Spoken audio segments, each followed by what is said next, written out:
In this video, I'll tell you a secret seldom discussed by mogul aficionados. Hi, Skier Steve here with a secret bonus mogul skiing tip. This is the 9th video in this series on skiing moguls. If you haven't watched the previous videos, check out the playlist. For those of you who have watched the previous videos, hopefully, by now, you have had a chance to practice the tips. If you learn these tips, you're able to control your speed through the bumps by sliding, positioning on the bumps, flaring, bending, and carving. You are also able to maintain a downhill, forward posture. You are breathing on each turn and seeing far enough ahead to find the line. But even if you have mastered all these tips, there is one last secret to bump skiing that I will share in this video. As I mentioned in the first video, I have never received formal training on how to ski bumps. Instead, I have learned from trial and error, as well as observation. Also, I have listened to people talk about bump skiing, and I have stolen the best ideas I could find. This last tip is a stolen idea. A few years ago, I was skiing the Highline Run at Vail. This is a well-known run, often with bumps the size of Volkswagens almost as far as you can see.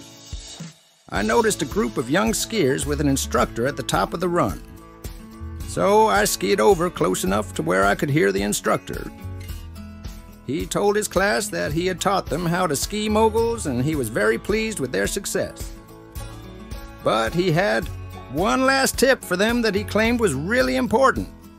While I was trying to play it cool and not appear to be eavesdropping, I struggled with great anticipation to hear what he had to say.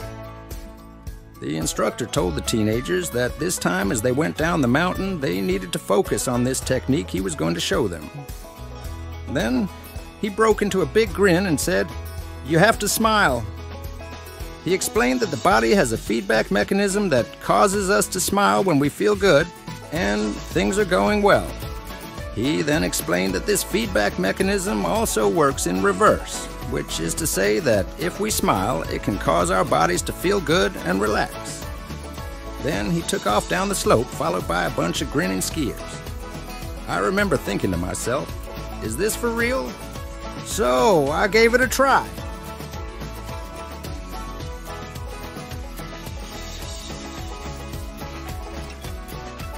And sure enough, it works.